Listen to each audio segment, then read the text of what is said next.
Welcome to my session. This is Biohackers, the Invisible Threat, and my name is Len Moe. I want to start today by asking you guys one simple question. What does a cyborg look like? When you hear the word cyborg, what comes to mind? Maybe a Terminator or Star Wars or Star Trek. Everyone who knows the definition will probably have a vision in their head. I'd even be willing to bet that it's all shiny and to some extent robotic looking. Well, I hate to pop the bubble, but that just isn't the case anymore. Cyborgs are not only on the movie screens, they walk among us and you may be friends with one and just don't know it. These are my hands. I'm a biohacker in the truest sense of the word. I'm not only an augmented human with microchips in my hands, but I'm also a white hat hacker. I'm a hacker that has modified my body to take advantage of the available technology to turn myself into the attack vector.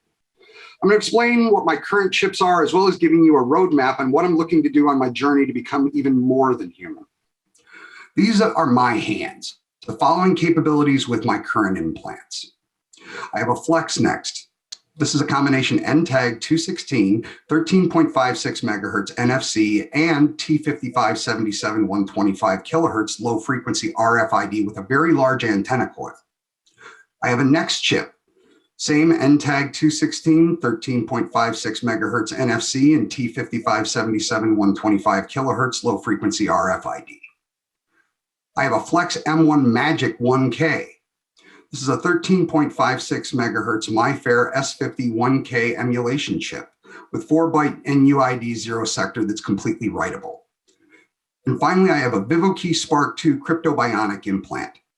This is a 13.56 megahertz ISO 14443A and NFC Type 4 supporting AES 128-bit encryption.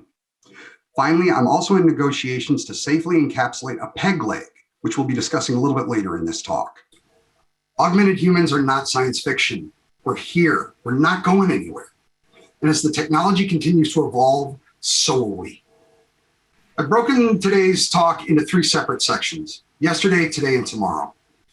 I'm not going to spend a lot of time on who we were, just enough to show that the biohacker, transhuman, is just the point where science, technology, and humanity meet. The idea behind implanting technology inside the human body has been around since the 1950s. The patent for the first cardiac pacemaker was submitted in 1952 and was the size of a table radio. With the advent of the transistor in the mid-1950s, the ability to construct a fully implantable device was achieved in May of 1958. The first implantable technology was actually placed inside of a test animal. The first human to receive an electrical device implanted in the body was in Buffalo, New York in 1960. The tech up to this point was very static and didn't allow for much in the way of conditional executions or modification from the original programming. 1964 gave host to the first implantable technology that can take data from the body itself. Through the 70s and 80s, there were advancements, but nothing that would set the world on its ear. 1990 is when things really started to pick up for the implant community. From the creation of smart devices all the way through to today, where the discussions of AI are commonplace.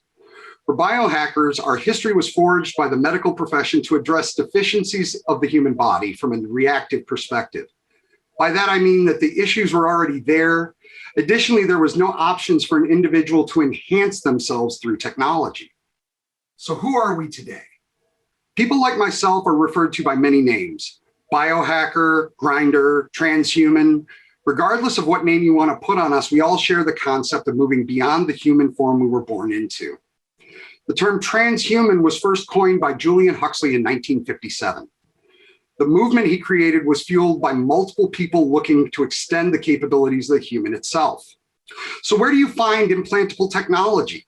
The same place we find everything else: the internet.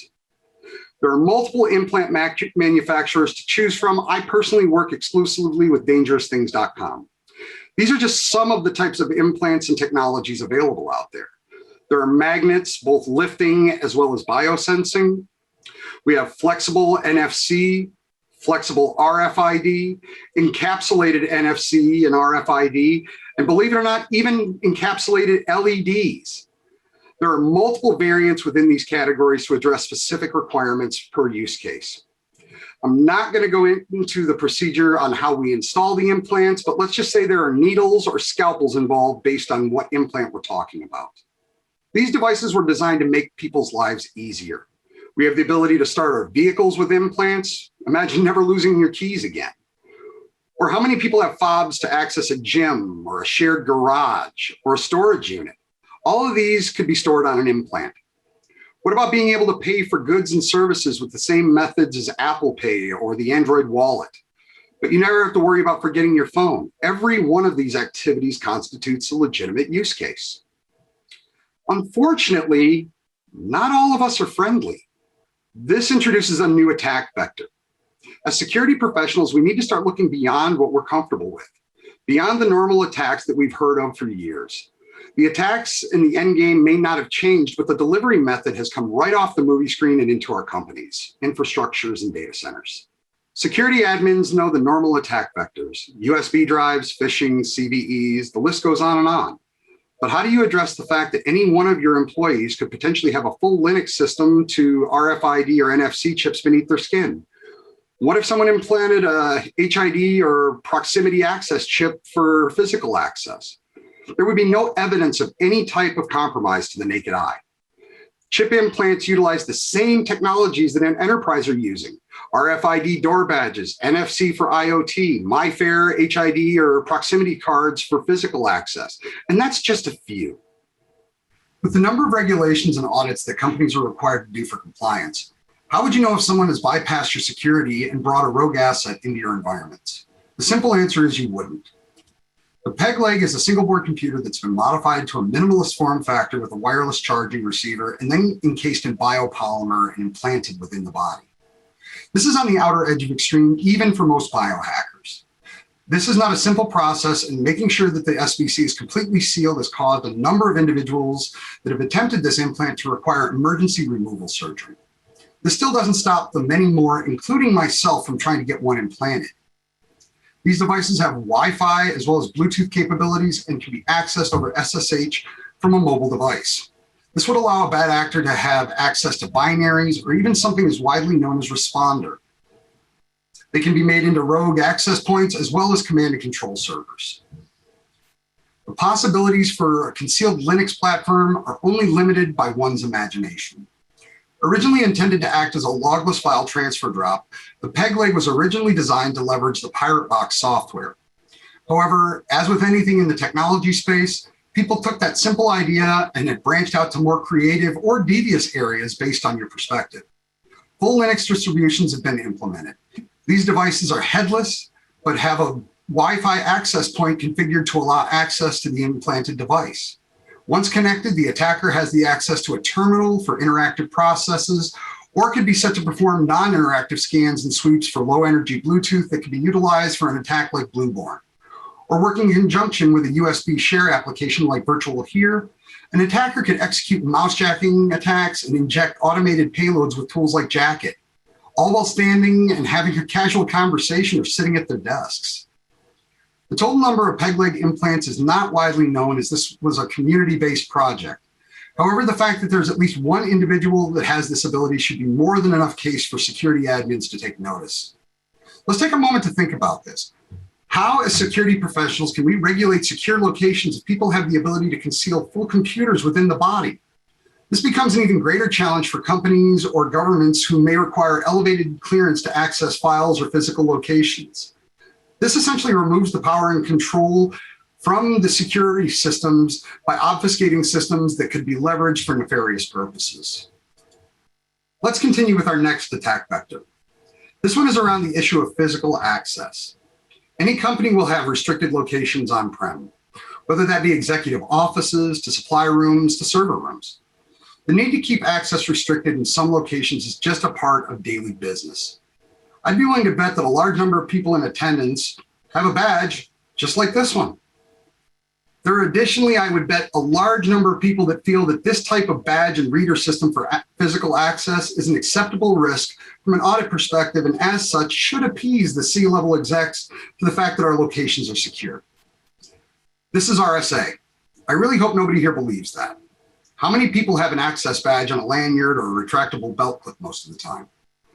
How many of us are spatially aware to the point where if we were talking to someone, say, like me, would you notice if I palmed a tool like the Proxmark Chameleon Mini and was able to read your access badge while we were talking? I know. There's no way that somebody would be able to do that to me. Well, I really hope you're right. I have countless case studies that involve cloned access badges. The act of cloning an access badge isn't new. The technology has been commercially available for over a decade. What makes this attack vector different is there's no evidence of the breach. Unlike the old days where an attacker would need to have a copy of the cloned key or a battery pack for the Proxmark to replay the scraped data, now attackers can write this information to a subdermal implant and proceed with no way for a security professional to know that they've accessed their system or how they've been compromised. Let's talk about our first attack demonstration. This one's called Handshake. Handshake is a clone and replay attack. It utilizes a tool like a Proxmark to read the data contained on a card or a fob, and then can store that data and either rewrite that tag information to another tag. In this case, I'm going to rewrite it to the implant that's in my left hand. So let's go ahead and let's kick off our attack. So we can see we're starting off here on a mobile device. There is some social engineering involved in this. So as we can see, I'm opening up my Proxmark Chameleon Mini. We see my badge, and this can be done this quickly. I hold my reader up, click the button, and we can see on my screen how I've now been able to import all of the data from that key. Now we're going to turn around and we're going to actually export that data. And we can see there's all of the information contained within my access card. I'm going to name this a simple, friendly name, and I'm going to call it Lens ID. From here, I'm going to go turn around, use that same information, and I'm going to rewrite that information back down to my hand. Just like that. That's simple. Now, when I go ahead and I scan my hand, we'll see that I have the exact same information that was on my original chip within my access card. So now we can go ahead and use a different program, and we're going to actually write the data from my ID card to my hand. So we're going to give it a friendly name of implant. Then we're going to use a different tool on my cell phone. Part of the point behind this is to show this all can be done through a mobile device while we're sitting there talking to each other. This takes very little time, and once I actually have that initial read, I can use that data as many times as I want repetitively. So once again, we're going to turn around and I'm going to open up my MyFair Classic tool on my mobile device, and I'm going to select Clone. I'm going to first import the tag that we had just done, Lens ID. File copied. Now we're going to go ahead and we're going to import the second key.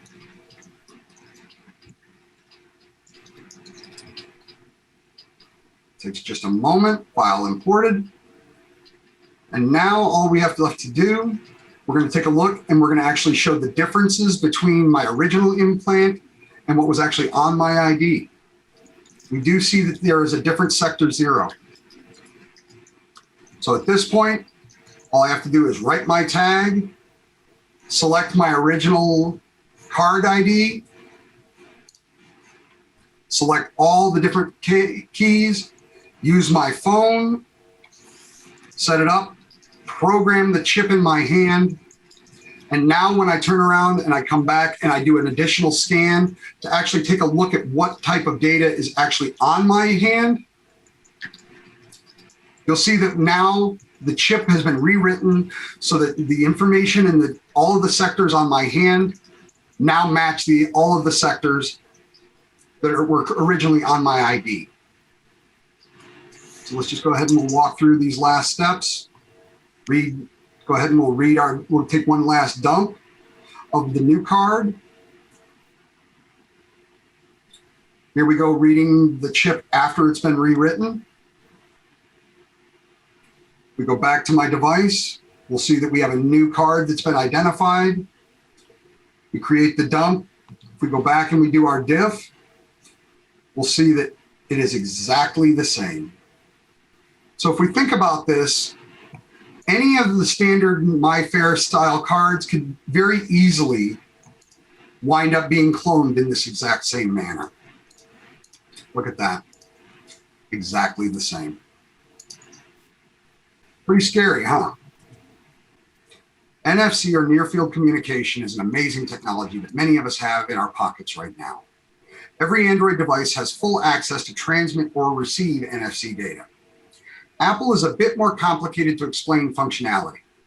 With iOS 11, iPhone 7 and 8 and X can be used to read NFC tags.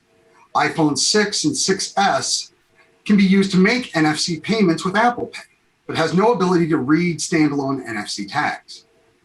Apple at this time only allows NFC tags to be read via their internal apps. There's no native support for native reads.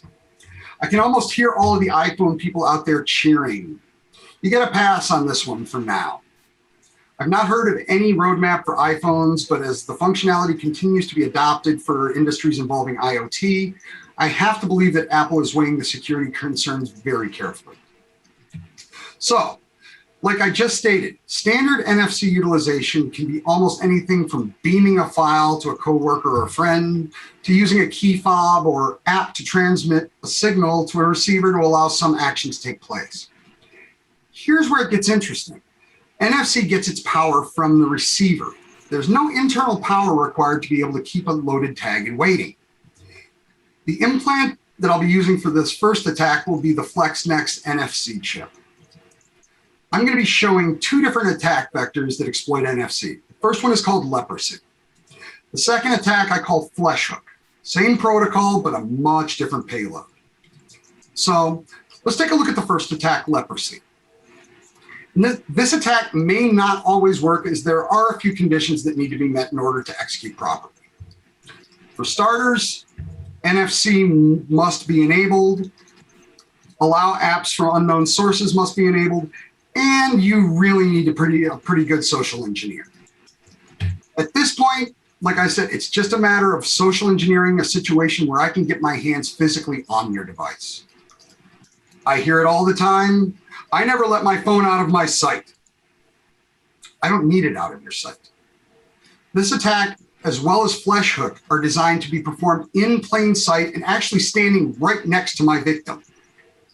I don't think it would be a large stretch to assume that if we worked together, and maybe even if we didn't, if I was to make a scene about an issue with my wife or my children or my granddaughter, and I was pleading for someone to help me make a call, I know the Good Samaritan in someone would be there to be my victim. We all have a built-in control to try and avoid conflict, as well as not wanting to be viewed by our peers as uncaring. As an attacker, I know this, and I will do everything in my power to take advantage of it. Once the phone or tablet is in my hands, the receiver in the device will pick up the tag I have programmed in my hand that's pointing to a web location containing an infected APK that was created using Metasploit's MSF Venom. For anyone not familiar with MSF Venom, it's part of the Metasploit framework and is used to create connections back to the command and control server. So I've gotten the device in my hands. The chip is programmed to either install or save the file. I go through the motions of what appears to be making a phone call. What I'm actually doing is loading the APK and then quickly returning the device back to you. This attack will provide persistence as well as a hidden icon, so you as the owner would not be able to see anything out of the ordinary, as well as not finding anything in the applications list. What if that was a work phone? What if that was your device you do banking with? In this scenario, I'm already in your phone before I have even left the room. From the Metasploit server, I can gain access to contacts, emails, photos, downloads, essentially anything that's on the device. So let's go ahead and let's take a look and see what that attack looks like in real life. So what we see here on your screen, this is my setup on my attack box. In the top, I've set up an ngrok session for the ability of obfuscation. So let me show you how quickly this attack really happens. So all I have to do is start my Metasploit listener, listening for the connection from that APK that I'm going to install on that target device. I go ahead and I set it up according to the configurations on the correct ports, and I start my listener. Here we are, just a standard cell phone. Oh my gosh, I'm having an emergency. Please let me use your phone. I need to make a phone call. By getting close enough, all I need to do is trigger that NFC tag. And as you can see on the screen, it's prompting me to download or cancel. This is the time where I can be making it look like I'm trying to remember my phone number for my injured father, my injured wife, my injured daughter, all the while creating such a scene that you're more paying attention to my physical activity than the fact that I'm actually installing an application on your phone. That's it. It's over. It's done. I can hand you your phone back. And if you take a look at the screen, you'll see that now I actually have a shell to your device. If I do a sysinfo, I'm on your Android. I can dump your call log. There you go, call log dump. I know everyone that you've just called. I'm dumping your SMS messages. I can even open a complete shell and start navigating the file structure of your device. I'm not going to go too much into the actual physical attack of the device because what I'm trying to focus here on is the vector of me as the human element as the attack. So that fast, that phone has now been pwned. For the final demonstration, I would like to introduce an attack called Fleshhook. In this use case, I programmed the chip in my hand to point to a very, very specific website that's been compromised with the Beef suite. Beef is the browser exploit framework. This infects or hooks the browsers of any devices that connect to it and allows remote code execution as well as potential persistence. Through the Beef suite, the attacker can enumerate the local LAN the device is connected to, as well as execute advanced phishing attacks executed on the device itself.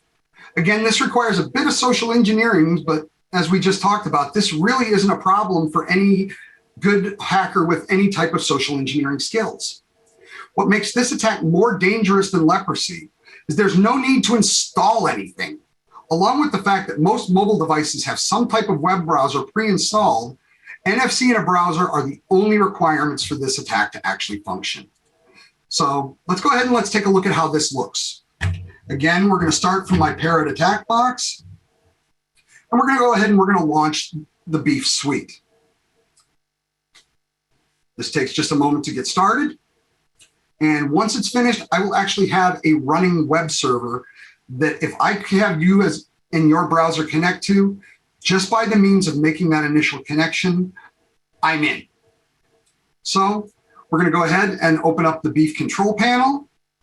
And you'll see that this has its own UI. Again, I'm not trying to take credit for Beef. I'm just leveraging Beef for the attacks that are being spawned from my implants. So here we go again. I have a computer. I have a phone. Oh my goodness. Hey man, let me see your phone for a second. I want to show you something on YouTube. In this case, I have an exact duplicate of the PuTTY installation, but that's really all it took. Now we can see on the screen within the Beef suite, I actually have a new hook browser, and it's an Android OS device. From here, I have the ability to start launching any number of precompiled modules and executions, just to show that we've actually got a true hook into this browser. I'm going to go ahead and I'm just going to run a location check. And if anybody's wondering, currently I'm located just outside of Austin, Texas. So if we go ahead and we run our command, we can actually look that right there, Texas, city, Pflugerville.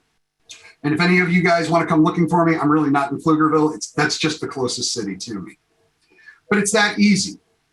Again, I'm not trying to say I created the Beef suite. I just really appreciate the ability that they give me to allow myself to attack people utilizing the chips that are actually already in my hands. So just for fun, we're going to run around. We're going to launch a few other things. We're going to do a ping sweep.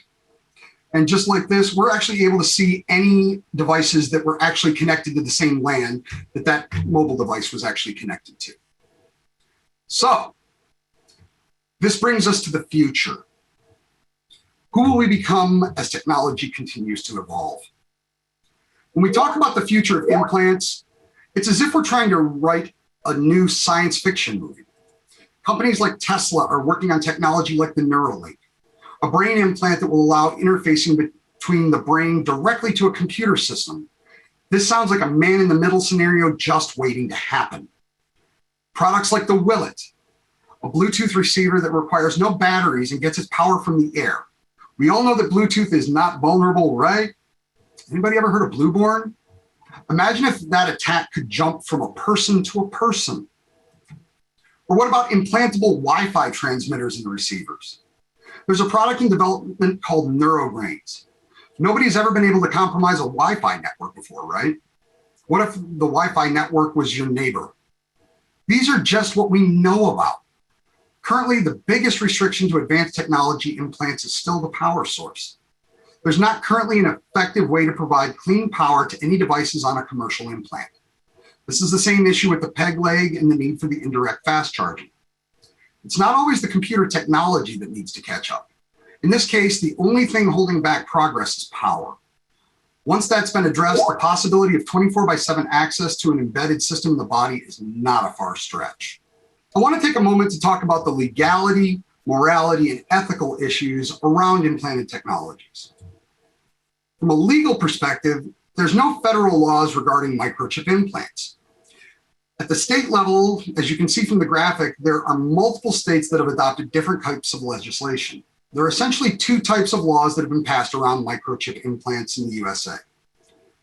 One is just a ban on employers mandating employees microchip themselves. And number two is just an all-out general ban on microchip implants as a whole. So let's talk about the liability from an employer's perspective. If an employee gets chipped, does that in and of itself make that employee a security risk?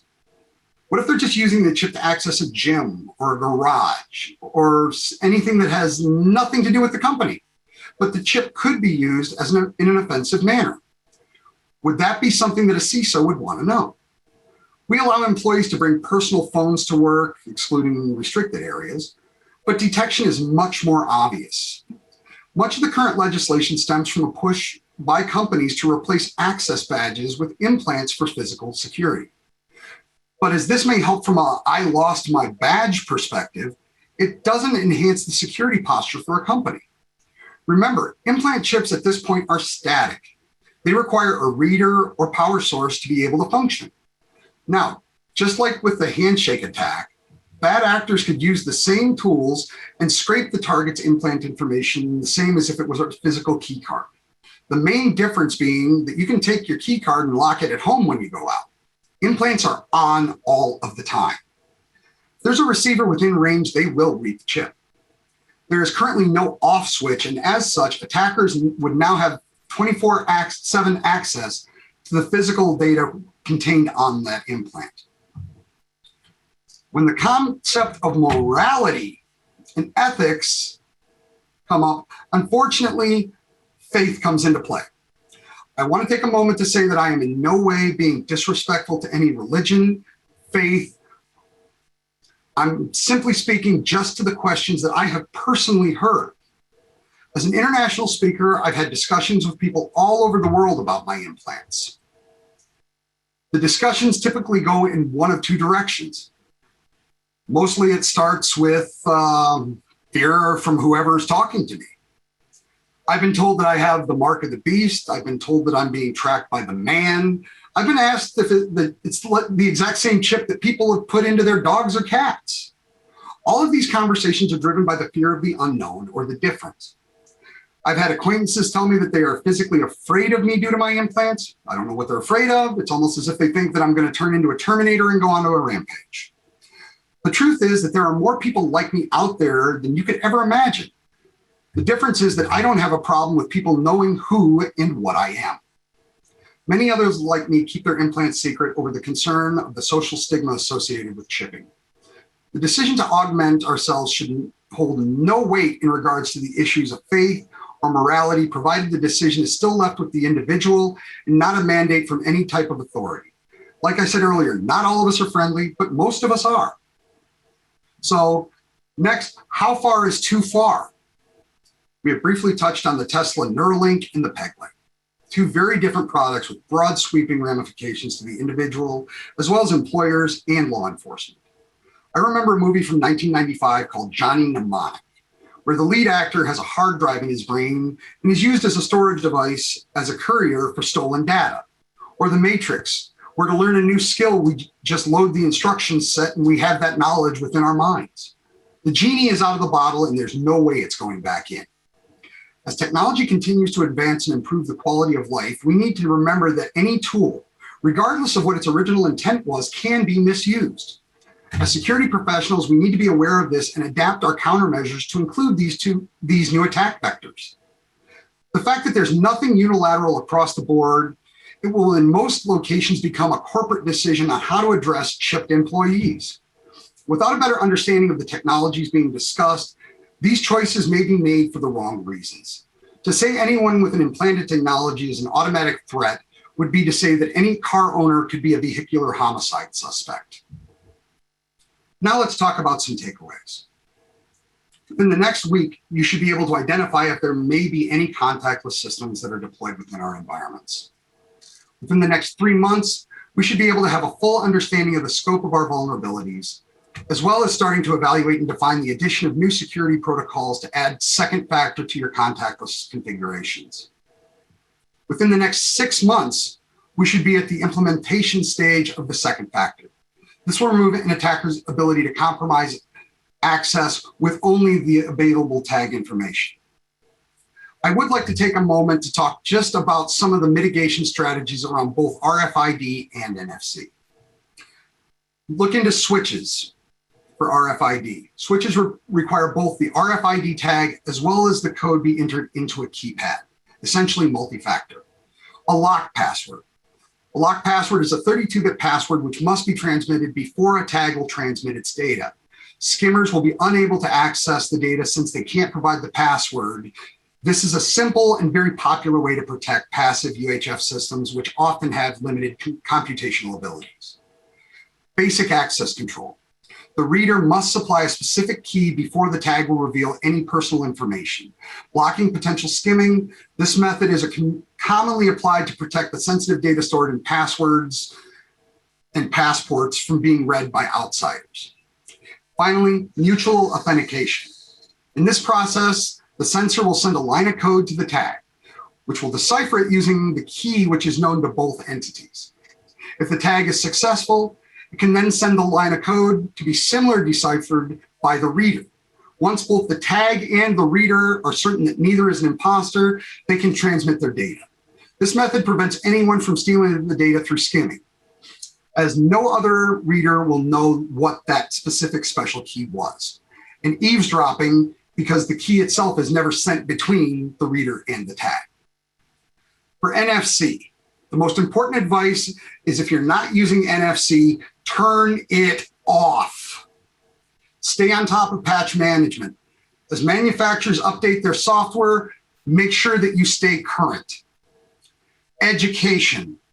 Make sure to educate your employees about the NFC protocol in general and the inherent vulnerabilities that it implies. And finally, utilize blocking shields for any type of NFC tags when they're not in use. At this point, I'd like to open this floor up to any questions. And finally, I'd like to say thank you for your time. I hope to see you all out in the world again. And for anyone that's interested, there is going to be an additional Q&A session around this topic. We'll provide you the URL shortly. Thank you very much for your attendance and your time.